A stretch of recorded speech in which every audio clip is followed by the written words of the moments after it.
Hey everybody, Dustin DePirek here, columnist Jeremy Price. The computer was fritzing out for a little bit, but it's back and it's working. Anyway, we are out here at Welsh Ryan Arena that you guys so often refer to as a high school gym. And we're looking at the purple court from here. It looks even weirder up close because, again, it looks like someone just colored it in colored pencil. I don't know if they were low on paint or what, but it's like watercolor or something. Anyway, getting to the point, Indiana wins 67-59, third straight road win this season, fourth straight overall, going back to the Minnesota game they won at the barn last year. Basically, the kind of post-game comments were what you would kind of expect to be in this sort of situation. Like they went with the whole, it's really tough to win on the road, and it is really tough to win on the road in the Big Ten. But it was one of those games that it was.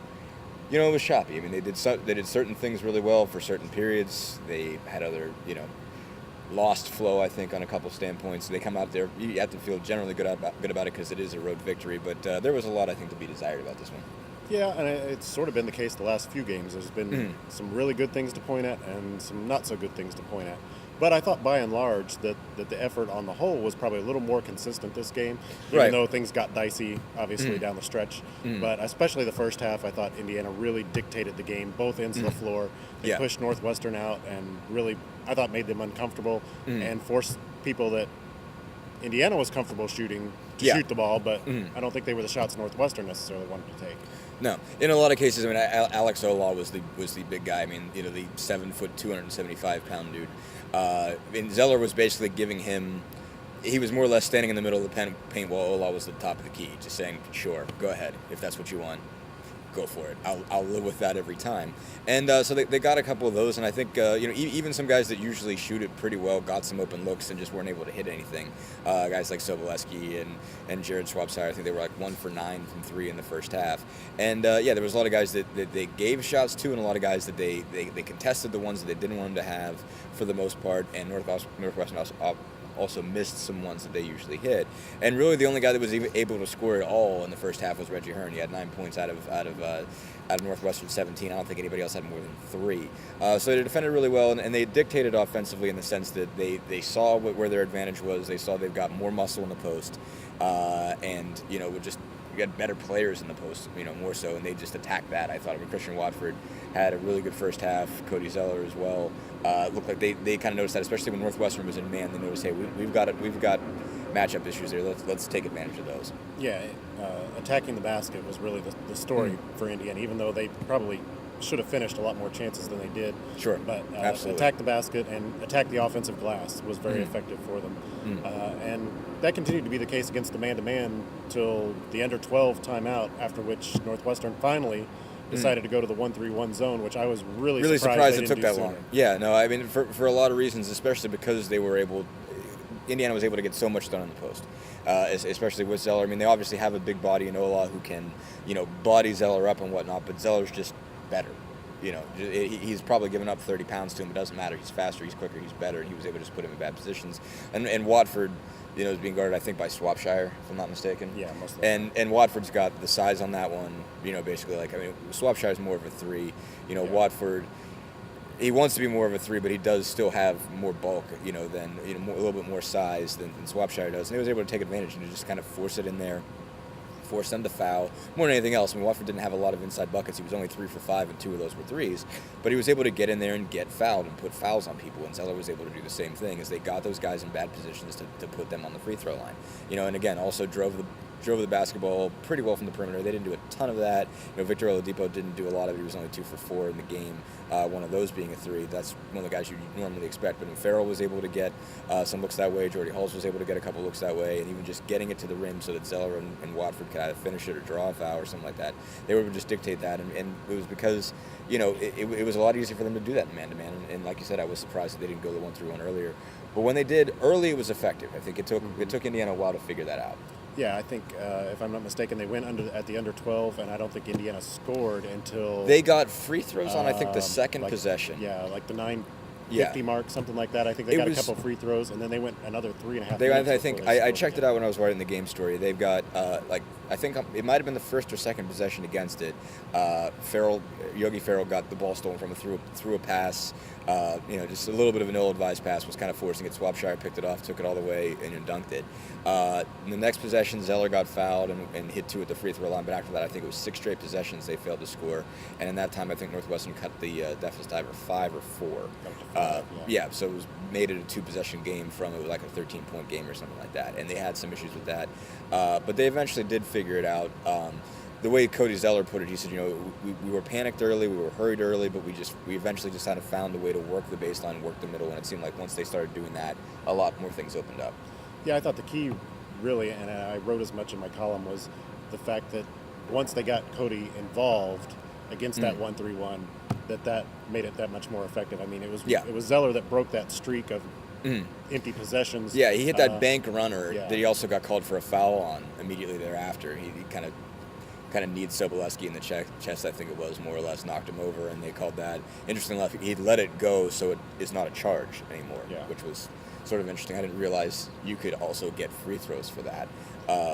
But just the fact that they saw one go in, even though it ended up putting Sobolewski on the line, still I thought got them going. It's like, okay, we can do this now. We can find different ways to score. I mean, Oladipo hit a big 3 against it. Wilshere hit one of his sort of patented mid-range jumpers. Jordy Hall's got a floater, and it seemed like after that they just sort of say, okay, we can do something against this. Yeah, I think just seeing the ball go through the basket at that point is just kind of a psychological thing. Yeah. And then the ensuing possession after those free throws, Hall's just got off a runner to beat the shot clock, and Zeller tipped it in, which was another huge basket. And then, like you said, Victor hit the 3. And from there, they were by and large in good shape, although I think Northwestern did get within 5 once more with about 2 minutes left. Yeah, and they just managed to hit enough free throws. Jordy Hall's missed 3 straight again for the second straight game, which is just stunning, and I'm sure that's just got to be messing with his mind in the worst possible way, because Jordy is obsessive about those.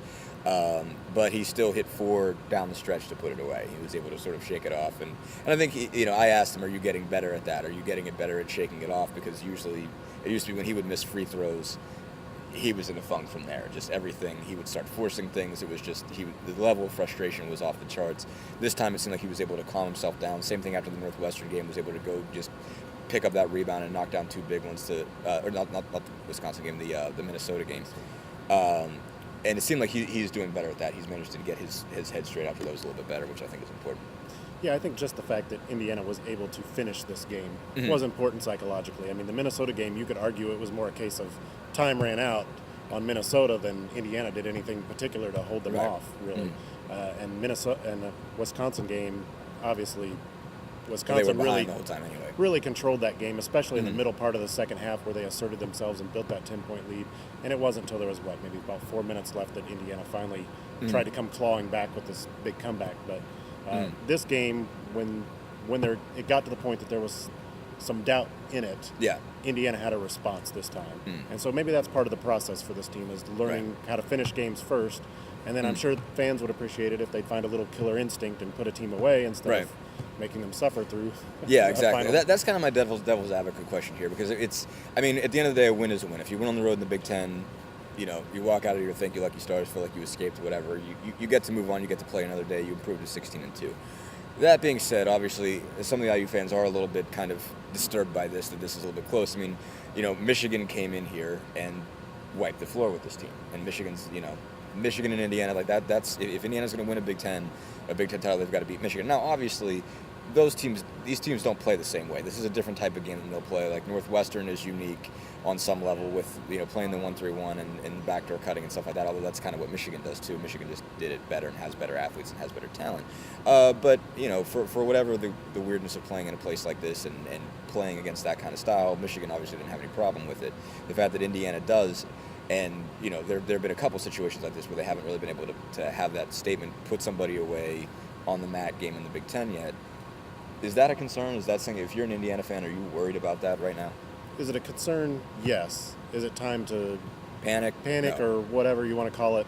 No. I mean, it's part of a process, and part of that process is dealing with having a Good freshman answer. point guard in Yogi Ferrell, who Right. you'll notice really did not play much down the stretch today. I don't think the coaching staff felt comfortable with his decision making really against that 1-3-1 zone. Well, I mean, it's And- almost like that one pass. It sort of the pass to open. It's like, okay, now you're going to sit and watch for a while.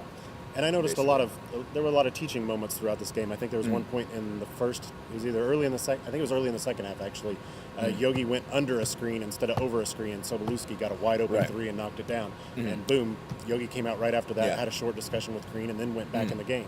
And so I think those are the little things that he's got to adjust to and get better at. And I think that goes for the rest of the team as well. There's a lot of little things that you've got to adjust to and get used to. And this team doesn't have the depth that maybe we thought it was going to have coming into the obviously season. because of injuries and suspensions and all kinds of stuff. Mostly because of injuries, and some guys haven't performed well, and some guys that, Derek Elston hasn't come all the way back yet. It doesn't seem he played 1 minute today, which was sort of odd. And Maurice Creek was ready. Yeah, I was really stunned at that because he was practicing. He was in uniform, dressed. I guess he could have played. One thing Crean did say that goes back to your point about Farrell. He says this was going to be a leadership game, and there is a point to be made there about playing Northwestern and teams like this. You have to drill it when you're going to you face all the backdoor Princeton offense stuff. When you face the 1-3-1, it's not something you see all the time. At least if you're a senior, you've seen it for 3 years. You've gone over this lesson before. You've read this chapter in the book. You know how to go back to it. If you're a freshman, you haven't done it before. It takes a while to just get used to it. I mean, you're usually able to overcome it because you usually have better athletes. You've usually got better players, and if you got an idea what you're doing, you can get by. But it does take the leadership of the older guys to kind of know where everything's going. So, one way or another, they pulled it out. They're 16-2. They move on. They get Penn State on Wednesday. Thanks, guys.